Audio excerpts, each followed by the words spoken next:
Welcome back to Siya education YouTube channel. നമ്മളിപ്പോൾ എടുത്തുകൊണ്ടിരിക്കുന്നത് module 2 സിലബസിലത്തെ module 2 ആയിട്ടുള്ള 13 മാർക്സ് വരുന്ന ബ്ലഡ് ആൻഡ് ഫ്ലെബറ്റോമി എന്ന് പറയുന്ന ആ ഒരു ഭാഗത്തു നിന്നുള്ള ക്ലാസ്സുകളാണ് എടുത്തുകൊണ്ടിരിക്കുന്നത്. ഫസ്റ്റ് പാർട്ട് നമ്മൾ ഓൾറെഡി എടുത്തിരുന്നു. അതിൽ നമ്മൾ കവർ ചെയ്തിരിക്കുന്നത് method of blood collection and capillary puncture, arterial puncture and venous puncture, അതുപോലെ വാക്യൂം ട്രെയിനർ അതെന്താണെന്നും അതിൻ്റെ കളർ കോഡ്സ് ഫോർ വയൽസ് അതും നമ്മൾ ഡിസ്കസ് ചെയ്തിട്ടുണ്ട്. Then site of blood collection, കാപ്പിലറിയിലും വീനസിലുള്ള സൈറ്റ് ബ്ലഡ് കളക്ഷൻ്റെ സൈറ്റുകൾ എന്താണെന്ന് നമ്മൾ ഓൾറെഡി ഡിസ്കസ് ചെയ്തിട്ടുണ്ട്. ദെൻ ആൻറ്റി കൊയാഗുലൻസ് യൂസ്ഡ് നമ്മൾ പറഞ്ഞിട്ടുണ്ട്. ഇനി നമ്മൾ എടുക്കാൻ പോകുന്നത് ഐഡൻറ്റിഫിക്കേഷൻ ഓഫ് ബ്ലഡ് സെൽസ് ആണ്. അപ്പോൾ നമുക്കിനി ടോപ്പിക്കിലോട്ട് കടക്കാം. നമ്മുടെ ശരീരത്തിൽ പലതരത്തിലുള്ള അല്ലെങ്കിൽ പല ടൈപ്പിലുള്ള ബ്ലഡ് സെൽസ് പ്രസൻ്റ് ആയിരിക്കും. അവയ്ക്ക് ഓരോന്നിനും ഡിഫറെൻറ്റ് ഷേപ്പും അതുപോലെ തന്നെ ഡിഫറെൻറ്റ് സൈസും ആയിരിക്കാം. അവയുടെ ആ ഒരു സ്ട്രക്ചറിന് അനുസരിച്ചിട്ടുള്ള സ്റ്റെയിൻസ് ആണ് അവ ടൈക്കപ്പ് ചെയ്യുന്നത് അല്ലെങ്കിൽ അവ എടുക്കുന്നത്. അപ്പോൾ ബ്ലഡിൻ്റെ സെല്ലുകളിൽ ചില കമ്പോണൻസ് എന്ന് പറയുന്നത് ബേസോഫിലിക് ആയിരിക്കാം, ചിലത് അസിഡോഫിലിക് ആയിരിക്കാം, ചിലത് ന്യൂട്രലും ആയിരിക്കാം. ഇനി ബ്ലഡിൻ്റെ കമ്പോണൻസ് ബേസോഫിലിക് ആണെങ്കിൽ അതിനർത്ഥം അവ കൂടുതൽ അഫിനിറ്റി കാണിക്കുന്നത്, ഒരു ഗ്രേറ്റ് അഫിനിറ്റി കാണിക്കുന്നത് ബേസിക് ഡൈസിനോടായിരിക്കാം. അസിഡോഫിലിക് ആണെന്നുണ്ടെങ്കിൽ അവ കൂടുതൽ ഗ്രേറ്റ് ആയിട്ടുള്ള അല്ലെങ്കിൽ ഹൈ അഫിനിറ്റി കാണിക്കുന്നത് അസിഡിക് ഡൈസിനോടായിരിക്കാം. ഇനി അതുമല്ല, ഇവ രണ്ടും അല്ലാണ്ട് ന്യൂട്രൽ ആണ് എന്നുണ്ടെങ്കിൽ അത്തരത്തിലുള്ള സെല്ലുകളാണെങ്കിൽ അവയ്ക്ക് ഒരു ഹൈ അഫിനിറ്റി കാണുന്നത് ന്യൂട്രൽ സ്റ്റെയിൻസിനോട് ആയിരിക്കാം. നമ്മളൊരു സ്റ്റെയിനിലോട്ട് ബഫർ സൊല്യൂഷൻസ് ആഡ് ചെയ്യുമ്പോൾ അത് ഒരു മോഡൻ്റ് ആയിട്ടാണ് ആക്ട് ചെയ്യുന്നത്. അങ്ങനെ അത് മോഡൻ്റ് ആയിട്ട് ആക്ട് ചെയ്തുകൊണ്ട് തന്നെ സ്റ്റെയിനിങ് റിയാക്ഷനെ അത് എൻഹാൻസ് ചെയ്യുന്നു. അപ്പോൾ നമുക്ക് എന്ത് ചെയ്യാനായിട്ട് പറ്റും? മൈക്രോസ്കോപ്പിലൂടെ നമ്മൾ ഈ ബ്ലഡ് സെൽസിനെ നോക്കുന്ന സമയത്ത് ഒരു ബെറ്റർ മോർഫോളജി നമുക്ക് കാണാനായിട്ട് പറ്റുന്നതാണ്. റോമനോസ്കി സ്റ്റെയിൻസ് എന്ന് വെച്ചാൽ ബ്ലഡ് സെൽസിനെ സ്റ്റെയിൻ ചെയ്യുന്നതിന് വേണ്ടിയിട്ട് യൂണിവേഴ്സലി എംപ്ലോയ് ചെയ്തിട്ടുള്ള സ്റ്റെയിനുകൾ, ഒരു ടൈപ്പ് ഓഫ് സ്റ്റെയിൻസ് ആണ് ഈ ഒരു റോമനോസ്കി സ്റ്റെയിൻസ് എന്ന് പറയുന്നത്. അപ്പോൾ ഈ ഒരു ഗ്രൂപ്പിൽ പെട്ടിട്ടുള്ള എല്ലാ സ്റ്റെയിൻസിനും 2 എസെൻഷ്യൽ കമ്പോണൻസ് ഉണ്ടായിരിക്കും. അതിൽ ഒന്നെന്ന് പറയുന്നത് മെഥിലിൻ ബ്ലൂ ആണ്. ആൻഡ് സെക്കൻഡ് വണ്ണ് ഒന്നുകിൽ അത് ഇയോസിൻ ആയിരിക്കാം അല്ലെങ്കിൽ അസൂർ ഡൈ ആയിരിക്കാം. മെഥിലിൻ ബ്ലൂ എന്ന് പറയുന്നത് ഒരു ബേസിക് ഡൈ ആണ്. അതുകൊണ്ട് തന്നെ അതിന് കൂടുതൽ ഹൈ അഫിനിറ്റി കാണിക്കുന്നത് അസിഡിക് കമ്പോണൻസിനോടാണ്. ഈ ഒരു സെല്ലിലത്തെ അസിഡിക് കമ്പോണൻസിനോടായിരിക്കും ഇത് കൂടുതൽ അഫിനിറ്റി കാണിക്കുന്നത്. That is nucleus. ഇയോസിൻ അല്ലെങ്കിൽ അസ്യൂർ എന്ന് പറയുന്നത് ഒരു അസിഡിക് ഡൈ ആയതുകൊണ്ട് തന്നെ അവ കാണിക്കുന്ന അത് കാണിക്കുന്നത് ഈ ഒരു അഫിനിറ്റി കൂടുതലായിട്ട് കാണിക്കുന്നത് ഈ സെല്ലിലത്തെ ബേസിക് കമ്പോണൻസിനോടായിരിക്കാം. ദാറ്റ് ഈസ് സൈറ്റോപ്ലാസം, അതുപോലെ തന്നെ ഗ്രാന്യൂൾസ് ഇൻ സം സെൽസ്. ഇവയോടൊക്കെയാണ് ഇത് കൂടുതലായിട്ടും അഫിനിറ്റി കാണിക്കുന്നത്. Most of the Romanowsky stains are prepared with methyl alcohol. അതായത് മെഥനോള് വെച്ചിട്ടായിരിക്കും ഇതിലുള്ള മോസ്റ്റ് ആയിട്ടുള്ള ഈ ഒരു റോമനോസ്കി സ്റ്റെയിൻസും പ്രിപ്പയർ ചെയ്തിട്ടുള്ളത്. സോ അതുകൊണ്ട് തന്നെ ഇത് ഫിക്സേറ്റീവ് ആയിട്ടും as well as the cellular stain ആയിട്ടും ഇത് ആക്ട് ചെയ്യുന്നുണ്ട്. 4 ടൈപ്പ് റോമനോസ്കി സ്റ്റെയിൻസ് ആണ് നമ്മൾ ഹെമറ്റോളജി ലബോറട്ടറിയിൽ കോമൺ ആയിട്ട് യൂസ് ചെയ്യുന്നത്. എന്തിന്? ബ്ലഡ് സെൽസിനെ സ്റ്റെയിൻ ചെയ്യാനായിട്ട് യൂസ് ചെയ്യുന്നത്. അവയാണ് first one Leishman stain, second one ഗിയാസ്മ stain, third one Field stains, fourth one Wright's stains. ഇനി നമ്മൾ ലീഷ്മാൻ സ്റ്റെയിനിങ് പ്രൊസീജിയർ ആൻഡ് ഐഡൻറ്റിഫിക്കേഷനെ കുറിച്ചിട്ടാണ് പഠിക്കാനായി പോകുന്നത്. ഇപ്പോൾ ലീഷ്മാൻ സ്റ്റെയിൻ എന്ന് പറഞ്ഞാൽ അതൊരു മിക്സ്ചറാണ്. എന്തിൻ്റെയൊക്കെയാണ്? മെഥിലിൻ ബ്ലൂവിൻ്റെയും അതുപോലെ ഇയോസിൻ ഡൈയുടെയും മിക്സ്ചറാണ് ലീഷ്മാൻ സ്റ്റെയിൻ എന്ന് പറയുന്നത്. അത് ആൽക്കഹോൾ മീഡിയത്തിലാണ് പ്രിപ്പയർ ചെയ്യുന്നത്. നമ്മൾ സ്റ്റെയിനിങ് പ്രൊസീജിയർ നടക്കുന്ന സമയത്ത് ഒന്നുകിൽ അത് ബഫറായിട്ടോ അല്ലെങ്കിൽ വാട്ടറായിട്ടോ മിക്സ് ചെയ്തിട്ടാണ്, ഡൈല്യൂട്ട് ചെയ്തിട്ടാണ് ഇത് എടുക്കുന്നത്. കൂടാതെ ഈ ലീഷ്മാൻ സ്റ്റെയിൻ എന്ന് പറയുന്നത് ഒരു ഡിഫറൻഷ്യൽ സ്റ്റെയിനാണ്. ഇത് ഉപയോഗിക്കുന്നത് ഈ സെല്ലിലത്തെ വാരിയസ് കമ്പോണൻസിനെ സ്റ്റെയിൻ ചെയ്യാനായിട്ട് ഇത് യൂസ് ചെയ്യുന്നുണ്ട്. അത് കൂടാതെ നമുക്ക് ഈ ഒരു പാത്തോജനിക് ബാക്ടീരിയ ഹ്യൂമൻ സെൽസിലോട്ട് അഡ്ഹറൻസ് ചെയ്യുന്നതിനെ കുറിച്ച് പഠിക്കുന്നതിന് വേണ്ടിയിട്ടും ഇത് ഉപയോഗിക്കുന്നുണ്ട്. It is differently Staines the human and bacterial cells and appeared as purple and pink colour bodies respectively. അതായത് ഇത് ഹ്യൂമൻ സെല്ലിനെയും അതുപോലെ ബാക്ടീരിയൽ സെല്ലിനെയും ഇത് ഡിഫറൻഷ്യലി ആണ് സ്റ്റെയിൻ ചെയ്യുന്നത്. അപ്പിയേർഡ് ആസ് ഹ്യൂമൻ സെൽസ് ആകുമ്പോൾ പർപ്പിൾ കളറായിട്ടും അതുപോലെ തന്നെ ഒരു പിങ്ക് കളറായിട്ടാണെന്നുണ്ടെങ്കിൽ അത് ബാക്ടീരിയൽ സെൽസിനെയുമാണ് കാണിക്കുന്നത്, റെസ്പെക്റ്റീവ്ലി കാണിക്കുന്നത്. ലീഷ്മാൻ സ്റ്റെയിന് റുട്ടീൻ ബ്ലഡ് സ്റ്റെയിനിങ്ങിൽ വൺ ഓഫ് ദ ബെസ്റ്റ് ആയിട്ടുള്ള ഒരു സ്റ്റെയിനാണ് ലീഷ്മാൻ സ്റ്റെയിൻ എന്ന് പറയുന്നത്. ഇതുവഴി നമുക്കിപ്പോൾ മൈക്രോസ്കോപ്പിൻ്റെ അണ്ടറിലൂടെ നമുക്ക് ബ്ലഡ് ഫിലിമിനെ എക്സാമിനേഷൻ നടത്തണം എന്നുണ്ടെങ്കിൽ നമുക്ക് അവിടെയുള്ള ആ പെരിഫറൽ ബ്ലഡ് സ്മിയറിനെ സ്റ്റെയിൻ ചെയ്യാനായിട്ട് ഈ ലീഷ്മാൻ സ്റ്റെയിൻ ഉപയോഗിക്കുന്നുണ്ട്. അതുകൂടാതെ നമുക്ക് മലേറിയ അതുപോലെ തന്നെ മറ്റ് ബ്ലഡ് പാരസൈറ്റ്സിനെ കുറിച്ചിട്ടൊക്കെ പഠിക്കുന്നതിലും ഇതൊരു സാറ്റിസ്ഫാക്ടറി ആയിട്ടുള്ള ഒരു സ്റ്റെയിൻ കൂടിയാണ് ലീഷ്മാൻ സ്റ്റെയിൻ എന്ന് പറയുന്നത്. Principle of Leishman staining. Leishman staining എന്ന് പറയുമ്പോൾ അല്ലെങ്കിൽ ലീഷ്മാൻ സ്റ്റെയിൻ എന്ന് പറയുന്നത് ബ്ലഡ് സ്മിയേഴ്സിനുള്ള ഒരു ന്യൂട്രൽ സ്റ്റെയിനാണ്.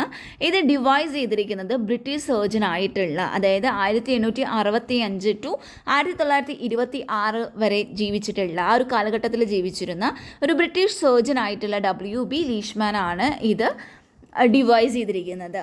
ഈ ഒരു സ്റ്റെയിന് ബ്ലഡിൻ്റെ കമ്പോണൻസിനെ, ഡിഫറെൻറ്റ് കമ്പോണൻസിനെ ഇത് സ്റ്റെയിൻ ചെയ്യുന്ന ആ ഒരു ഷെയ്ഡിൻ്റെ റേഞ്ച് എന്ന് പറയുന്നത് it is between red and blue ആയിരിക്കും. അതുകൂടാതെ ഇത് ബേസ് ചെയ്തിരിക്കുന്നത് methanolic mixture of polychromed methylene blue and eosin, അതിനെയാണ് ഇത് ബേസ് ചെയ്തിരിക്കുന്നത്. ദ മെഥനോളിക് സ്റ്റോക്ക് സൊല്യൂഷൻ അത് സ്റ്റേബിൾ ആയിരിക്കും and also serves the purpose of directly fixing the smear. അതായത് ഒരു പ്രീ ഫിക്സിങ് ആയിട്ടുള്ള സ്റ്റെപ്പിനെ അത് എലിമിനേറ്റ് ചെയ്യുന്നുണ്ട്. അപ്പോൾ ഈ മെഥനോളിക് സ്റ്റോക്ക് എന്ന് പറയുന്നത് സ്റ്റേബിളാണ്, അത് എന്ത് ചെയ്യുന്നുണ്ട്, ഒരു ഡയറക്ട്ലി ഫിക്സിങ്, ഈ സ്മിയറിനെ ഡയറക്ട്ലി അത് ഫിക്സ് ചെയ്യുന്നുണ്ട്. So Leishman stain is commonly used when there is need to examine the blood smear for various blood cells differential leucocyte count. അതായത് വാരിയസ് ആയിട്ടുള്ള പലതരത്തിലുള്ള ബ്ലഡ് സെൽസിൻ്റെ ബ്ലഡ് സ്മിയറിനെ എക്സാമിൻ ചെയ്യുന്നതിന്, ഡിഫറൻഷ്യൽ ലൂക്കോസൈറ്റ് കൗണ്ട്, ഇതിനൊക്കെ ഈ ഒരു ലീഷ്മാൻ സ്റ്റെയിന് കോമൺലി യൂസ് ചെയ്യുന്നുണ്ട്. ഈ ഒരു stain is the most dependable സ്റ്റെയിനാണ്. ഇതൊരു മോസ്റ്റ് ഡിപ്പെൻഡബിൾ സ്റ്റെയിനാണ്. എന്തിനാണ്? പെരിഫറൽ ബ്ലഡ് ഫിലിം എക്സാമിനേഷനിൽ ഇതൊരു മോസ്റ്റ് ഡിപ്പെൻഡബിൾ ആയിട്ടുള്ള ഒരു സ്റ്റെയിനാണ് ലീഷ്മാൻ സ്റ്റെയിൻ എന്ന് പറയുന്നത്. ഇതിലത്തെ അസിഡിക് ആയിട്ടുള്ള ഡൈ ആണ് ഇയോസിൻ എന്ന് പറയുന്നത്. അത് ഈ സെൽസിലത്തെ ബേസിക് കമ്പോണൻസിനെ അത് സ്റ്റെയിൻ ചെയ്യുന്നു. അതായത് സൈറ്റോപ്ലാസം, ഗ്രാനുൾ പോലുള്ള ബേസിക് ആയിട്ടുള്ള കമ്പോണൻസിനെ ഇത് ഇയോസിൻ സ്റ്റെയിൻ ചെയ്യുന്നു. അതേപോലെ തന്നെ ഇതിൽ വരുന്ന ബേസിക് ഡൈ എന്ന് പറയുന്നത് മെഥിലിൻ ബ്ലൂ ആണ്. അപ്പോൾ ഈ മെഥിലിൻ ബ്ലൂ അസിഡിക് കമ്പോണൻസിനെയാണ് അത് സ്റ്റെയിൻ ചെയ്യുന്നത്, especially the nucleus of the cell. കൂടുതലായിട്ട് ന്യൂക്ലിയസിനെ ആണ് ഇത് സ്റ്റെയിൻ ചെയ്യിപ്പിക്കുന്നത്. The stain must be diluted for use with the phosphate buffer to pH 6.8 or 7.2 depending on the specific technique used. നമുക്കവിടെ use ചെയ്യേണ്ട ആ ഒരു ടെക്നിക്കിനെ അനുസരിച്ചിട്ട് നമ്മൾ ഈ സ്റ്റെയിനിനെ ഡൈല്യൂട്ട് ചെയ്യുന്നത് ഫോസ്ഫേറ്റ് ബഫർ വെച്ചിട്ടാണ്. അതിൻ്റെ pH എന്ന് പറയുമ്പോൾ 6.8 or 7.2 ആയിട്ടാണ് വരുന്നത്. അതുപോലെ pH 6.8 ആണെന്നുണ്ടെങ്കിൽ ആ ഒരു pH പ്രിഫർ ചെയ്യുന്നത് മോർഫോളജി, ഈ ഒരു ബ്ലഡ് സെല്ലിൻ്റെ മോർഫോളജിനെ എക്സാമിൻ ചെയ്യുന്നതിന് വേണ്ടിയിട്ട് 6.8 ആണ് വേണ്ടത്. അതേപോലെ നമുക്ക് പാരസൈറ്റിക് സ്റ്റഡീസിന് ആണെങ്കിൽ അവിടെ വരുന്ന pH 7.2 ആയിരിക്കും. Then materials required for the Leishman stain. അപ്പോൾ ലീഷ്മാൻ സ്റ്റെയിനിന് ആവശ്യമായിട്ടുള്ള മെറ്റീരിയൽസ് എന്തൊക്കെയാണെന്ന് നോക്കാം. ലീഷ്മാൻ സ്റ്റെയിൻ ഉണ്ടായിരിക്കണം, അതായത് സ്റ്റോക്ക് സൊല്യൂഷൻ ഉണ്ടായിരിക്കണം, മൈക്രോസ്കോപ്പിക് ആയിട്ടുള്ള ഗ്ലാസ് സ്ലൈഡ്സ് ഉണ്ടായിരിക്കണം, ഫോസ്ഫേറ്റ് ബഫർ വേണം, അതിൻ്റെ pH 6.8 ആയിരിക്കണം, ഗ്രാജുവേറ്റഡ് പിപ്പറ്റ്സ് ഉണ്ടായിരിക്കണം, measuring cylinder, distilled water, Pasteur pipette, Coplin jar, blood specimen, ഇതെല്ലാം ഉണ്ടായിരിക്കണം. പിന്നെ ബ്ലഡ് സ്പെസിമെനെ കുറിച്ച് നമുക്ക് നോക്കാം. The specimen used usually consist of fresh whole blood collected by finger puncture, capillary puncture or the EDTA, anticoagulated whole blood collected by venipuncture and should be less than 1 hour old for better result. അതായത് നമ്മളിവിടെ എടുക്കുന്ന ഈ ഒരു blood stain എന്ന് പറയുന്നത് നമ്മൾ എടുക്കുന്നത് എപ്പോഴും ഫ്രഷ് ആയിട്ടുള്ള വോൾ ബ്ലഡ് ആയിരിക്കണം. ഒന്നില്ലെങ്കിൽ അത് ഫിംഗർ പഞ്ചർ, അതായത് കാപ്പിലറി പഞ്ചറിൽ നിന്ന് എടുക്കുന്ന ഫ്രഷ് വോൾ ബ്ലഡ് ആയിരിക്കണം. അല്ലെങ്കിൽ നമുക്ക് EDTA യൂസ് ചെയ്തിട്ട് ആൻറ്റി കൊയാഗുലേറ്റ് ചെയ്തിട്ടുള്ള വോൾ ബ്ലഡ് ആയിരിക്കാം. വെന്യൂ പഞ്ചർ വഴി കളക്ട് ചെയ്യുന്നത്. പക്ഷേ എങ്ങനെ നോക്കിയാലും എന്ത് ചെയ്യണം, അത് നമുക്കൊരു 1 hour ഓൾഡ് ആയിട്ടുള്ള ഒരു ബ്ലഡ് തന്നെ ആയിരിക്കണം. എന്നാൽ മാത്രമാണ് ബെറ്റർ ആയിട്ടുള്ള ഒരു റിസൾട്ട് അവിടെ കിട്ടുന്നുള്ളൂ. Then procedure of Leishman staining. ഇനി നമുക്ക് എങ്ങനെയാണ് ഈ ഒരു ലീഷ്മാൻ സ്റ്റെയിനിങ് ചെയ്യുന്നത് എന്ന് നോക്കാം. അതിൻ്റെ procedure: Leishman staining can be done in 2 ways, either by immersing the blood smear slides in the reagent filled Copeland jars or by covering the smear with the Leishman stain, which is placed horizontally on staining rack. നമുക്ക് 2 രീതിയിൽ, ഇതിൽ പറയുന്നത് ഇത്രയേ ഉള്ളൂ, 2 രീതിയിൽ നമുക്ക് ഈ ഒരു ബ്ലഡിനെ നമുക്ക് സ്റ്റെയിൻ ചെയ്യാനായിട്ട് പറ്റും. അതായത് ലീഷ്മാൻ സ്റ്റെയിൻ യൂസ് ചെയ്തിട്ട് നമുക്ക് സ്റ്റെയിൻ ചെയ്യാനായിട്ട് പറ്റും. അതിൽ ഒരു മെത്തേഡ് എന്ന് പറയുന്നത്, ഒരു വേ എന്ന് പറയുന്നത്, നമുക്ക് ഈ ബ്ലഡ് സ്മിയറിനെ നമുക്ക് റിയേജൻറ്റ് ഫിൽഡ് ചെയ്തിട്ടുള്ള കോപ്ലിൻ ജാറിലോട്ട് നമുക്ക് ഇമ്മേഴ്സ് ചെയ്ത് കൊടുക്കാം. അതാണ് ഒരു സ്റ്റെപ്പ് എന്ന് പറയുന്നത്.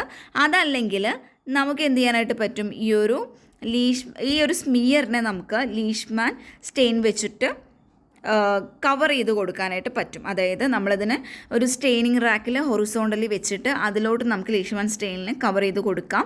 അല്ലെങ്കിൽ എങ്ങനെയാണ് പറഞ്ഞത്, നമുക്ക് ആ ഒരു റിയേജൻറ്റ് ഫിൽഡ് ആയിട്ടുള്ള കോപ്ലിൻ ജാറിലോട്ട് ഇതിനെ ഇമ്മേഴ്സ് ചെയ്തിട്ടും കൊടുക്കാം. അപ്പോൾ ആ 2 തരത്തിൽ നമുക്ക് ചെയ്യാനായിട്ട് പറ്റുന്നതാണ്. Commonly the covering technique is employed for staining the thin blood smear with Leishman stain. അപ്പോൾ നമ്മൾ കോമൺലി യൂസ് ചെയ്യുന്നത് കവറിംഗ് ടെക്നിക്കാണ്. ഓക്കെ, കവറിംഗ് ടെക്നിക്കാണ് നമ്മൾ ഈ ഒരു ബ്ലഡ് സ്മിയറിനെ സ്റ്റെയിൻ ചെയ്യാനായിട്ട്, ഈ ലീഷ്മാൻ സ്റ്റെയിൻ യൂസ് ചെയ്ത് സ്റ്റെയിൻ ചെയ്യാനായിട്ട് നമ്മൾ യൂസ് ചെയ്യുന്ന ഒരു മെത്തേഡ് എന്ന് പറയുന്നത് കവറിംഗ് ടെക്നിക്കാണ്. Now cover the well dried thin blood smear with undiluted Leishman stain solution by counting the drops of Leishman stain. അതായത് നമുക്ക് ചെയ്യേണ്ടത്, ഒരു വെൽ ഡ്രൈഡ് ആയിട്ടുള്ള തിന്നായിട്ടുള്ള ബ്ലഡ് സ്മിയർ നമ്മൾ എന്ത് ചെയ്യണം, ഒരു അൺഡൈലൂട്ടഡ് ആയിട്ടുള്ള ലീഷ്മാൻ സ്റ്റെയിൻ സൊല്യൂഷൻ വെച്ചിട്ട് കവർ ചെയ്യണം by counting the drops of Leishman stain. അതിനുശേഷം നമ്മളൊരു 2 മിനിറ്റ് നമ്മൾ അങ്ങനെ തന്നെ വെക്കുക. Then methanol present in the stain fixes the smear on to the glass. അപ്പോൾ എന്താ സംഭവിക്കുന്നത്, ഈ ഒരു സ്റ്റെയിനിൽ പ്രസൻ്റ് ആയിട്ടുള്ള മെത്തനോൾ എന്ത് ചെയ്യുന്നു, ഈ ഒരു സ്മിയറിനെ ആ ഗ്ലാസ് സ്ലൈഡിലോട്ട് ഫിക്സ് ചെയ്യുകയാണ് ചെയ്യുന്നത്. ആഫ്റ്റർ 2 minutes, 2 മിനിറ്റിന് ശേഷം നമ്മൾ ഇതിലോട്ട് ഡിസ്റ്റിൽഡ് വാട്ടർ അല്ലെങ്കിൽ ഫോസ്ഫേറ്റ് ബഫർ സൊല്യൂഷൻ നമ്മളിതിലോട്ട് ആഡ് ചെയ്ത് കൊടുക്കണം. Add twice the amount of distilled water or phosphate buffer solution. എന്നിട്ട് നമ്മൾ എന്ത് ചെയ്യണം, and mix the content by swirling or by blowing gently. എന്നിട്ട് നമ്മൾ എന്ത് ചെയ്യണം, ഈ ഒരു കണ്ടൻറ്റിനെ നമ്മൾ മിക്സ് ചെയ്യണം എന്നാണ് പറയുന്നത്. ബൈ swirling അല്ലെങ്കിൽ എന്താ പറയുന്നത്, നമ്മൾ ബ്ലോവിങ് ജെൻ്റ്ലി. അതിനുശേഷം ഈ ഒരു സ്ലൈഡിനെ നമ്മൾ ഒരു 10 minutes അറ്റ് 37 degree, അറ്റ്ലീസ്റ്റ് ഒരു 10 minutes 37 degree സെൽഷ്യസിൽ നമ്മളതിനെ ഇൻക്യുബേറ്റ് ചെയ്യുക. This will stain the blood cell. അങ്ങനെ നമുക്ക് ഈ ബ്ലഡ് സെല്ലിനെ സ്റ്റെയിൻ ചെയ്യാനായിട്ട് പറ്റുന്നതാണ്. Rinse the slide thoroughly with a phosphate buffer solution up to 2 minutes or until it acquires a purple pinkish tinge. അതായത് അതിനുശേഷം നമ്മൾ ഈ സ്ലൈഡിന് നമ്മൾ ഫോസ്ഫേറ്റ് ബഫർ സൊല്യൂഷൻ യൂസ് ചെയ്തിട്ട് റിൻസ് ചെയ്ത് കൊടുക്കുക. ഒരു 2 minutes റിൻസ് ചെയ്ത് വിടുകയാണ് ചെയ്യുന്നത്. Air dry the slide. അതിനുശേഷം നമ്മൾ ഈ ഒരു സ്ലൈഡിനെ നമ്മൾ എയർ ഡ്രൈ ചെയ്യുന്നു. ടിൽറ്റഡ് പൊസിഷനിൽ വെച്ചിട്ട് നമ്മളതിനെ എയർ ഡ്രൈ ചെയ്ത് കൊടുക്കുന്നു. So that the water easily remove out of the slide. അങ്ങനെ ചെയ്യുകയാണെങ്കിൽ, അതായത് ടിൽറ്റഡ് പൊസിഷൻ ആണെങ്കിൽ ഈ വാട്ടറിന് കുറച്ചുകൂടി എളുപ്പത്തിൽ റിമൂവ് ആവാനായിട്ട് പറ്റുന്നതാണ്. Mount the smear with mounting media. അതിന് ശേഷം നമ്മൾ ഈ സ്മിയറിനെ മൗണ്ടിങ് മീഡിയ യൂസ് ചെയ്തിട്ട് മൗണ്ട് ചെയ്ത് കൊടുക്കുക. എക്സാമ്പിളായിട്ട് വരുന്നത്, ഇവിടെ മൗണ്ടിങ് മീഡിയയിൽ വരുന്നത് ഗറീസ് ന്യൂട്രൽ മൗണ്ടിങ് മീഡിയ അല്ലെങ്കിൽ any other mounting medium which do not decolourise the smear. നമുക്ക് പറയുന്നത് ഗറീസ് ന്യൂട്രൽ മൗണ്ടിങ് മീഡിയ അല്ലെങ്കിൽ ഈ ഒരു സ്മിയറിനെ ഡിസ്കളറൈസ് ചെയ്യാത്ത ഏതെങ്കിലും ഒരു മൗണ്ടിങ് മീഡിയ യൂസ് ചെയ്തിട്ട് നമുക്കിതിനെ ഈ ഒരു സ്മിയറിനെ മൗണ്ട് ചെയ്ത് കൊടുക്കുക. Do not use Canada balsam as it may decolourise the smear. Canada balsam ആണെന്നുണ്ടെങ്കിൽ അത് ഈ ഒരു സ്മിയറിനെ ഡീകളറൈസ് ചെയ്യും. സോ അത് നമുക്ക് യൂസ് ചെയ്യാനായിട്ട് പാടില്ല. Let it dry in air for few hours and then observe the slide under oil immersion objective lens of the microscope. അതിനുശേഷം നമ്മളിപ്പോൾ ചെയ്യുന്നത് ഒരു ഫ്യൂ ഹവേഴ്സ് നമ്മളിതിനെ എയർലി അത് ഡ്രൈ ആവാനായിട്ട് അനുവദിക്കുക. അതിനുശേഷം നമുക്ക് ഓയിൽ ഇമ്മേർഷൻ ഒബ്ജക്റ്റീവ് ലെൻസുള്ള മൈക്രോസ്കോപ്പിൽ വെച്ചിട്ട് നമുക്കിതിനെ ഒബ്സർവ് ചെയ്യാവുന്നതാണ്. മൈക്രോസ്കോപ്പിലൂടെ നമുക്ക് നോക്കുമ്പോൾ കിട്ടുന്ന റിസൾട്ടാണ് അടുത്തത് പറയുന്നത്. The colour of nuclei by Leishman stain. Chromatin ആണെന്നുണ്ടെങ്കിൽ പർപ്പിൾ കളറിലാണ് അത് കാണപ്പെടുന്നത്. ന്യൂക്ലിയോലൈ ആണെങ്കിൽ അത് ഒരു ലൈറ്റ് ബ്ലൂ ആയിട്ടാണ് കാണപ്പെടുന്നത്. The colour of granules by Leishman stain. ഇനിയിപ്പോൾ ഗ്രാനൂൾസിൻ്റെ കളർ നോക്കാം. അപ്പോൾ ബേസോഫിൽ ആണെന്നുണ്ടെങ്കിൽ ഒരു പർപ്പിൾ ബ്ലാക്ക് കളറായിട്ടും, ഈസിനോഫിൽ ആണെന്നുണ്ടെങ്കിൽ ഒരു റെഡ് ഓറഞ്ച് കളറായിട്ടും, ന്യൂട്രോഫിൽ ആണെങ്കിൽ ഒരു പർപ്പിൾ വയലറ്റ് കളറായിട്ടും, പ്ലേറ്റ്ലെറ്റ് ആണെങ്കിൽ ഒരു പർപ്പിൾ കളറുമായിട്ടാണ് കാണപ്പെടുന്നത്. The colour of cytoplasm by Leishman stain. Erythrocytes ആണെങ്കിൽ പിങ്ക് കളേർഡായിട്ടാണ് കാണപ്പെടുന്നത്. റെറ്റിക്കുലോസൈറ്റ്സ് ആണെങ്കിൽ ഡാർക്ക് ബ്ലൂ കളേർഡായിരിക്കും. ലിംഫോസൈറ്റ് ആണെങ്കിൽ ബ്ലൂ കളേർഡാണ്. മോണോസൈറ്റ്സ് ആണെങ്കിൽ ഗ്രേ ബ്ലൂ കളേർഡായിരിക്കും. ന്യൂട്രോഫിൽ ബ്ലൂയിഷ് പിങ്ക് കളറായിട്ടാണ് കാണപ്പെടുന്നത്. ബേസോഫിൽ ആണെങ്കിൽ ബ്ലൂ കളേർഡായിട്ടായിരിക്കും കാണപ്പെടുന്നത്. നെക്സ്റ്റ് നമ്മൾ ഡിസ്കസ് ചെയ്യുന്നത് ബ്ലഡ് സെൽ ടൈപ്സിനെ കുറിച്ചിട്ടാണ്. ഈ ഒരു ബ്ലഡിൽ ഒരു ഫ്ലൂയിഡ് കമ്പോണൻറ്റ് അടങ്ങിയിട്ടുണ്ട്. അതിനെയാണ് പ്ലാസ്മ എന്ന് പറയുന്നത്. അതുകൂടാതെ ഒരു സെല്ലുലാർ കമ്പോണൻറ്റ് ഉണ്ടായിരിക്കും, that comprising of red cells, leucocytes and platelet. Erythrocytes എന്ന് പറയുന്നത് അല്ലെങ്കിൽ റെഡ് സെൽസ് എന്ന് പറയുന്നത് ബൈകോൺകേവ് ഡിസ്കുകളാണ്. അതുകൂടാതെ ഇവയ്ക്ക് ന്യൂക്ലിയസ് ഉണ്ടായിരിക്കില്ല. കൂടാതെ ഇതിൽ ഹീമോഗ്ലോബിൻ ഫിൽഡ് ആയിരിക്കും. ഈ ഒരു ഹീമോഗ്ലോബിൻ ഓക്സിജനെയും അതുപോലെ തന്നെ കാർബൺ ഡൈ ഓക്സൈഡിനെയും ഇത് ക്യാരി ചെയ്യുന്നുണ്ട്. ഓക്സിജനെ ക്യാരി ചെയ്യുന്നത് ടിഷ്യൂവിലോട്ടും, ടിഷ്യൂവിൽ നിന്ന് കാർബൺ ഡൈ ഓക്സൈഡിനെ ഇത് ലങ്സിലോട്ടും ക്യാരി ചെയ്യുന്നുണ്ട്. പ്ലേറ്റ്ലെറ്റ്സ് എന്ന് പറയുമ്പോൾ അത് ഒരു സ്മോൾ ആയിട്ടുള്ള സെല്ലുകളാണ്. ഇവയ്ക്കും ഇതുപോലെ തന്നെ ന്യൂക്ലിയസ് ഉണ്ടായിരിക്കില്ല. ഇവ essential for clotting of blood, രക്തം കട്ട പിടിക്കുന്നതിന് എസെൻഷ്യൽ ആയിട്ടുള്ള ഒന്നാണ് ഈ ഒരു പ്ലേറ്റ്ലെറ്റ് എന്ന് പറയുന്നത്. ഇനി ലൂക്കോസൈറ്റ്സിനെ കുറിച്ച് നോക്കുകയാണെങ്കിൽ ലൂക്കോസൈറ്റ്സ് ആണ് ഈ ഒരു ഇൻഫെക്ഷനെതിരെ ഫൈറ്റ് ചെയ്യുന്നതിൽ ഒരു ഇമ്പോർട്ടൻറ്റ് റോൾ വഹിക്കുന്നത്. അപ്പോൾ leucocytes play an important role in fighting against infections. അപ്പോൾ ഇപ്പോൾ പറഞ്ഞ ഈ ഒരു സെല്ലുകൾ, ഇത്തരത്തിലുള്ള സെല്ലുകൾ, അതായത് ഏതൊക്കെയായിരുന്നു എറിത്രോസൈറ്റ്, അതുപോലെ തന്നെ പ്ലേറ്റ്ലെറ്റ്, ലൂക്കോസൈറ്റ്സ്, ഇവയെല്ലാം അറൈസ് ചെയ്യുന്നത് ഒരു സിംഗിൾ സെല്ലിൽ നിന്നാണ്. ആ ഒരു സിംഗിൾ സെല്ലിനെയാണ് ഹെമറ്റോപോയറ്റിക് സ്റ്റെം സെൽ എന്ന് വിളിക്കുന്നത്. അപ്പോൾ ഈ ഹെമറ്റോപോയറ്റിക് സ്റ്റെം സെൽസിൻ്റെ ഫോർമേഷൻ, ആ ഒരു പ്രോസസ്സിനെയാണ് ഹെമറ്റോപോയിസിസ് എന്ന് പറയുന്നത്. അപ്പോൾ എന്താ പറഞ്ഞത്, ഹെമറ്റോപോയറ്റിക് സ്റ്റെം സെൽസിൽ നിന്നാണ് ഈ 3 ബ്ലഡ് സെൽസുകളും ഫോം ചെയ്തിരിക്കുന്നത്, 3 സെൽസുകളും ഫോം ചെയ്തിരിക്കുന്നത്. ആ ഒരു ഫോർമേഷൻ, ഹെമറ്റോപോയറ്റിക് സ്റ്റെം സെൽസിൻ്റെ ഫോർമേഷനെയാണ് നമ്മൾ ഹെമറ്റോപോയിസിസ് എന്ന് പറയുന്നത്. നെക്സ്റ്റ് നമ്മൾ ഡിസ്കസ് ചെയ്യുന്നത് സൈറ്റ്സ് ഓഫ് ഹെമറ്റോപോയിസിസിനെ കുറിച്ചിട്ടാണ്. ഇത് ആരംഭിക്കുന്നത്, അതായത് പ്രീനാറ്റൽ പീരീഡിൽ തന്നെ ഇത് ആരംഭിക്കുന്നുണ്ട്. It begins in the early prenatal period. Within the first 2 week, ആദ്യത്തെ 2 ആഴ്ചയിലൂടെ തന്നെ യോക്ക് സാക്കിൽ ഒരു ബ്ലഡ് ഐലാൻഡ് പോലെ ഫോം ചെയ്യുന്നുണ്ട്. അതിനെയാണ് പ്രിമിറ്റീവ് ഹെമറ്റോപോയിസിസ് എന്ന് പറയുന്നത്. The red cell formed at this time are nucleated and contain embryonic type of hemoglobin which differ in the type of globin chains from the adult hemoglobin. അതായത് ഈ ഒരു ടൈമിൽ അപ്പോൾ എന്താ പറയുന്നത്, പ്രിമിറ്റീവ് ഹെമറ്റോപോയിസിസിൻ്റെ സമയത്ത് ഫോം ചെയ്യുന്ന റെഡ് സെല്ലുകൾ ന്യൂക്ലിയേറ്റഡ് ആയിരിക്കും. ഇവയ്ക്ക് ഒരു ഹീമോഗ്ലോബിൻ എന്ന് പറയുന്നത് എംബ്രിയോണിക് ടൈപ്പ് ഓഫ് ഹീമോഗ്ലോബിൻ ആയിരിക്കും ഇതിൽ അടങ്ങിയിട്ടുള്ളത്.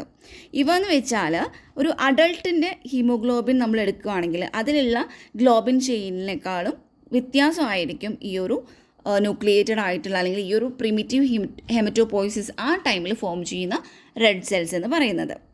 ഡെഫിനിറ്റീവ് ഹെമറ്റോപോയിസിസ് അത് ബിഗെയിൻ ചെയ്യുന്നത് little later from the mesodermal tissue located in the aorta gonad mesonephros region.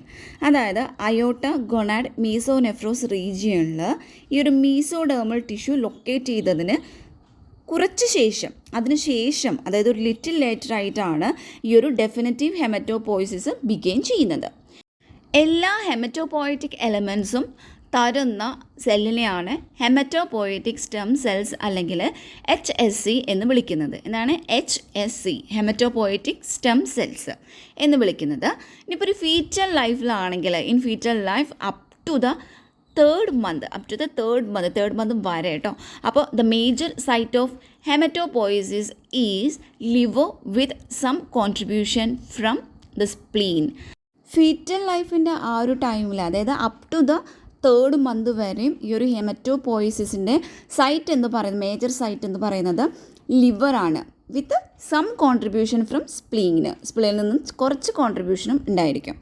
From the 4th month of fetal life, hematopoiesis began in the bone marrow throughout the skeleton. അതായത് through out the skeleton ആയിട്ട് നമ്മുടെ ഒരു fetal ലൈഫിൻ്റെ 4th month തുടങ്ങിയിട്ട് ഈ haematopoiesis ആരംഭിക്കുന്നത് bone മാരോയിൽ വെച്ചിട്ടാണ്, throughout the skeleton. At the time of birth ആവുമ്പോൾ it is the bone marrow which is haematopoietically active with only few foci of hepatic haematopoiesis. അതായത് ബർത്തിൻ്റെ ആ ഒരു ടൈമൊക്കെ ആകുമ്പോൾ, ബർത്തിൻ്റെ ആ ടൈമിൽ ഇത് മൊത്തം ബോൺ മാരോ ആയിരിക്കും, ഇതൊരു ബോൺ മാരോ ആയിരിക്കും, അത് ഹെമാറ്റോപോയിറ്റിക്കലി ആക്റ്റീവും ആയിരിക്കും. ടിൽ പ്യൂബർട്ടി, അതായത് ഒരു പ്രായപൂർത്തിയൊക്കെ ആവുന്ന ആ ഒരു ടൈമിൽ അതുവരെ ഈ ഒരു ഹെമറ്റോപോയിസിസ് എന്ന് പറയുന്നത് ഈസ് ആക്റ്റീവ്ലി മൊത്തത്തിൽ നമുക്ക് എല്ലാ ബോണുകളിലും നമുക്ക് കാണാനായിട്ട് പറ്റും. പക്ഷേ അഡൾട്ടിലാവുമ്പോൾ it is confined to axial skeleton, mainly to the end of long bones and flat bones such as ribs, sternum and pelvis.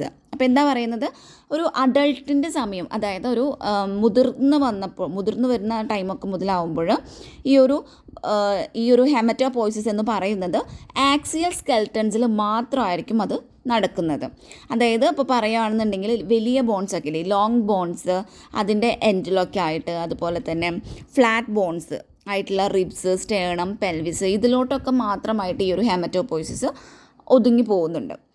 After ബർത്തിന് ശേഷം haematopoiesis is mainly confined to the bones. നമ്മൾ ജനിച്ചതിന് ശേഷം പറയുകയാണെന്നുണ്ടെങ്കിൽ ഈ ഒരു ഹെമറ്റോപോയിസിസ് ബോണിൽ മാത്രമായിട്ടാണ് അത് ഒതുങ്ങി നിൽക്കുന്നത്. ഹെമറ്റോപോയിറ്റിക് സ്റ്റെം സെൽസ് അഥവാ HSC. ഹെമറ്റോപോയിറ്റിക് സ്റ്റെം സെൽസ് എന്ന് പറഞ്ഞാൽ അവ പ്ലൂറിപോട്ടൻറ്റ് സെൽസുകളാണ് ഈ ഒരു HSC എന്ന് പറയുന്നത്. It is the common progenitor. എന്തിൻ്റെയൊക്കെയാണ് കോമൺ പ്രോജനിറ്റർ ആയിട്ട് വരുന്നത്? എല്ലാ സെല്ലുലാർ എലമെൻസും, ഈ ബ്ലഡിലുള്ള എല്ലാ സെല്ലുലാർ എലമെൻസും, ദാറ്റ് ഈസ് റെഡ് സെൽസ് ആവാം, granulocytes, monocytes, platelets and lymphocytes. അപ്പോൾ ഇവ പോലുള്ള സെല്ലുലാർ എലമെൻസിൻ്റെ, ഈ ബ്ലഡിലുള്ള സെല്ലുലാർ എലമെൻസിൻ്റെ ഒരു കോമൺ പ്രോജനിറ്ററാണ് ഈ ഒരു പ്ലൂറിപോട്ടൻറ്റ് സെല്ലായിട്ടുള്ള ഈ ഒരു HSC എന്ന് പറയുന്നത്. പിന്നെ നമുക്കറിയാം സെല്ലിന് ഒരു കപ്പാസിറ്റി ഓഫ് സെൽ റിന്യൂവൽ ഉണ്ട്, അതായത് സെല്ലിന് സ്വയം പുതുക്കാനുള്ള ഒരു കഴിവുണ്ട്. അതുകൂടാതെ proliferation and differentiation along all cell lineages and morphologically resemble a small lymphocyte. അപ്പോൾ ഇതിനൊക്കെയുള്ളൊരു കഴിവുണ്ട് എന്തിന്, ഈ ഒരു സെല്ലുകൾക്ക്. അപ്പോൾ എന്താണ്, സെൽ റിന്യൂവലിന് ഉള്ള ഒരു കപ്പാസിറ്റി ഉണ്ട്. അതുപോലെ പ്രോലിഫറേഷൻ നടത്താനുള്ള, അതായത് മൾട്ടിപ്ലൈ ചെയ്യാനുള്ള ഒരു കഴിവുണ്ട്. ആൻഡ് ഡിഫറൻഷിയേഷനും ഒരു കഴിവുണ്ട്. These HSCs are used for transplantation. അപ്പോൾ ട്രാൻസ്പ്ലാന്റേഷൻ നടത്തുന്നതിന് വേണ്ടിയിട്ട് ഈ ഒരു HSCs യൂസ് ചെയ്യുന്നുണ്ട്. നെക്സ്റ്റ് എറിത്രോപോയസിസിനെ കുറിച്ചിട്ടാണ് പറയുന്നത്. എറിത്രോപോയസിസിൻ്റെ പ്രോജനിറ്റർ ഡെവലപ്പ് ചെയ്യുന്നത് HSCയിൽ നിന്നാണ്. And gives rise to BFUE, അതായത് burst forming unit erythroid form ചെയ്യുന്നു, അത് ഉണ്ടാക്കുന്നു. ആൻഡ് CFUEയും ഫോം ചെയ്യുന്നുണ്ട്. എന്തൊക്കെയാണ് ഫോം ചെയ്യുന്നത്? BFUE ഫോം ചെയ്യുന്നു, CFUE ഫോം ചെയ്യുന്നുണ്ട്. അതായത് BFUE എന്ന് പറയുമ്പോൾ ബേസ്റ്റ് ഫോമിംഗ് യൂണിറ്റ്സ് എറിത്രോയിഡും, CFUE എന്ന് പറയുമ്പോൾ അത് കോളനി ഫോമിംഗ് യൂണിറ്റ് എറിത്രോയിഡും ഫോം ചെയ്യുന്നുണ്ട്. Under the influence of A chemical എറിത്രോപോയറ്റിൻ EPO എന്ന് പറയുമ്പോൾ അതൊരു കെമിക്കൽ എറിത്രോപോയറ്റിൻ ആണ്. അപ്പോൾ അതിൻ്റെ ഇൻഫ്ലുവൻസിലാണ് ഇവ ഫോം ചെയ്യുന്നത്. The term used for all forms of nucleated RBC, അതാണ് എറിത്രോബ്ലാസ്റ്റ് എന്ന് പറയുന്നത്. എന്താണ്? ഒരു ന്യൂക്ലിയേറ്റഡ് ആയിട്ടുള്ള RBCയുടെ എല്ലാ ഫോമുകളെയും കൂടി വിളിക്കുന്നതാണ് ഈ ഒരു എറിത്രോബ്ലാസ്റ്റ് എന്ന് പറയുന്നത്. The least mature erythroid precursor cell, അതായത് ഒരു ലീസ്റ്റ് മെച്യൂർ ആയിട്ടുള്ള എറിത്രോയിഡ് പ്രിക്കോഷ്യർ സെല്ലാണ് പ്രോ എറിത്രോബ്ലാസ്റ്റ് എന്ന് പറയുന്നത്. എന്താണ് പ്രോ എറിത്രോബ്ലാസ്റ്റ് എന്ന് പറയുന്നത്? അപ്പോൾ ഈ ഒരു പ്രോ എറിത്രോബ്ലാസ്റ്റ് എന്ന് പറയുന്നത് ഒരു ലാർജ് സെല്ലാണ് with a rim of basophilic cytoplasm. അതിലൊരു ബേസോഫിലിക് സൈറ്റോപ്ലാസം ഉണ്ടായിരിക്കും, എ ലാർജ് ന്യൂക്ലിയസ് ഉണ്ടായിരിക്കും, which occupies most of the cells. അതിൽ എല്ലാ സെല്ലുകളും ഓക്യുപ്പൈ ചെയ്തിട്ടുണ്ടായിരിക്കും. Nuclear chromatin is coarse and prominent nucleoli are seen. ഇതിലൊരു ന്യൂക്ലിയർ ക്രോമാറ്റിൻ ഉണ്ടായിരിക്കും, അതുപോലെ തന്നെ പ്രോമിനൻ്റ് ആയിട്ടുള്ള ന്യൂക്ലിയോലയും നമുക്കതിൽ കാണാനായിട്ട് പറ്റുന്നതാണ്. ബേസോഫിലിക് അല്ലെങ്കിൽ ഏർലി നോമോബ്ലാസ്റ്റ് എന്താണെന്ന് നോക്കാം. ബേസോഫിലിക് എന്ന് പറയുമ്പോൾ are smaller than the pro erythroblast with a smaller nuclear but more basophilic cytoplasm due to increased number of ribosomes in the cytoplasm. അപ്പോൾ ബേസോഫിലിക് എന്ന് പറയുന്നത് പ്രോ എറിത്രോബ്ലാസ്റ്റിനെ സംബന്ധിച്ച് നോക്കുമ്പോൾ അതിനേക്കാളും ചെറിയതാണ്. അതിനൊരു ചെറിയ ന്യൂക്ലിയസ് ആണ് ഉണ്ടായിരിക്കുക. പക്ഷേ അത് കുറച്ചും കൂടി മോർ ബേസോഫിലിക് സൈറ്റോപ്ലാസം ആയിരിക്കും. കാരണം എന്താണെന്ന് വെച്ചാൽ ബേസോഫിലിക് ആയിട്ടുള്ള ഒരു സൈറ്റോപ്ലാസം ആയിരിക്കും അതിലുള്ളത്. കാരണം എന്താണെന്ന് വെച്ചാൽ ഇതിൽ ഈ ഒരു സൈറ്റോപ്ലാസത്തിൽ ഉള്ള റൈബോസോംസിൻ്റെ നമ്പർ കൂടുതലായിരിക്കും, ഇൻക്രീസ്ഡ് ആയിരിക്കും. അപ്പോൾ ഇൻക്രീസ്ഡ് നമ്പർ ഓഫ് റൈബോസോംസ് ഈ ഒരു സൈറ്റോപ്ലാസത്തിലുള്ളത് കൊണ്ടാണ് ഇതിനൊരു ബേസോഫിലിക് സൈറ്റോപ്ലാസമായിട്ട് മാറുന്നത്. These ribosomes are involve in the production of haemoglobin. അപ്പോൾ ഈ ഒരു റൈബോസോംസ് ആണ് ഹീമോഗ്ലോബിൻ്റെ പ്രൊഡക്ഷനിൽ ഇൻവോൾവ് ആയിട്ടുള്ളത്. Nucleoli are not seen at the stage. ഈ ഒരു സ്റ്റേജിൽ ന്യൂക്ലിയോലൈകൾ കാണാനായിട്ട് പറ്റില്ല. ദെൻ പോളിക്രോമാറ്റിക് അല്ലെങ്കിൽ ഇൻ്റർമീഡിയറ്റ് നോമോപ്ലാസ്റ്റ് എന്താ നോക്കാം. അപ്പോൾ ഈ ഒരു polychromatic is the last precursor cell capable of mitosis and is smaller than the basophilic erythroblast. എന്താ പറയുന്നത്? ഈ ഒരു പോളിക്രോമാറ്റിക് എന്ന് പറയുന്നതാണ് ഒരു ലാസ്റ്റ് പ്രിക്കോഷ്യർ സെൽ എന്ന് പറയുന്നത്. അപ്പോൾ ഇതിന് മൈറ്റോസിസ് നടത്താനുള്ള കപ്പാസിറ്റി അല്ലെങ്കിൽ കപ്പാബിൾ ആണ് ഇത്. അതുപോലെ തന്നെ ഇത് സ്മോളർ ആയിരിക്കും. ഒരു ബേസോഫിലിക് ആയിട്ടുള്ള എറിത്രോബ്ലാസ്റ്റിനെ കമ്പയർ ചെയ്ത് നോക്കുമ്പോൾ ഇത് വളരെ സ്മോളർ ആയിട്ടുള്ളതായിരിക്കും. ഇതിൻ്റെ സൈറ്റോപ്ലാസം എന്ന് പറയുന്നത് അപ്പിയേഴ്സ് ഗ്രേ ആയിട്ടാണ് ഇത് കാണപ്പെടുന്നത്. കാരണം എന്താണെന്ന് വെച്ചാൽ ഇതിന് ഒരു ഇൻക്രീസ്ഡ് ആയിട്ടുള്ള ഒരു അസിഡോഫിലിക് സ്റ്റെയിനിങ് ഉണ്ടായിരിക്കും. That is caused by the presence of haemoglobin.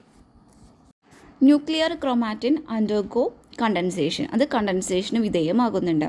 അപ്പോൾ നമ്മളിവിടെ കുറച്ച് പിക്ചേഴ്സ് തന്നിരിക്കുന്നത് പ്രോ എറിത്രോബ്ലാസ്റ്റിൻ്റെയും അതുപോലെ first one pro erythroblast, second one basophilic normoblast, then third one polychromatic normoblast, fourth one is orthochromatic erythroblast, fifth one is erythrocyte and sixth one is reticulocyte. Orthochromatic or late normoblast അടുത്ത നമ്മൾ discuss ചെയ്യാൻ പോകുന്നത് അതാണ്. It is the smallest of the precursors and only slightly larger than a mature erythrocyte. അതായത് orthochromatic അല്ലെങ്കിൽ late നോമോബ്ലാസ്റ്റ് എന്ന് പറയുമ്പോൾ അതാണ് ഒരു സ്മോളസ്റ്റ്, ഈ പ്രിക്കോഷ്യറിൻ്റെ ഒരു സ്മോളസ്റ്റ് എന്ന് പറയുന്നത്. പക്ഷേ ഇത് ഒരു മെച്യൂർ എറിത്രോസൈറ്റിനേക്കാളും കുറച്ച് ഒരു സ്ലൈറ്റ്ലി ലാർജർ ആയിരിക്കും. ഹീമോഗ്ലോബിനൈസേഷൻ ഈസ് കംപ്ലീറ്റ് ആവുന്നു. അങ്ങനെ സംഭവിക്കുമ്പോൾ ഈ സൈറ്റോപ്ലാസം ഈസിനോഫിലിക് ആയിട്ട് മാറുകയാണ് ചെയ്യുന്നത്. ദെൻ അവിടെയുള്ള ന്യൂക്ലിയസ് ഷ്രിങ്ക് ചെയ്യുന്നു. ഈ ക്രോമാറ്റിൻ എന്ന് പറയുന്നത് ഗ്രേറ്റ്ലി കണ്ടൻസ്ഡ് ആയിട്ട് giving the nucleus a homogeneous appearance നൽകുന്നു.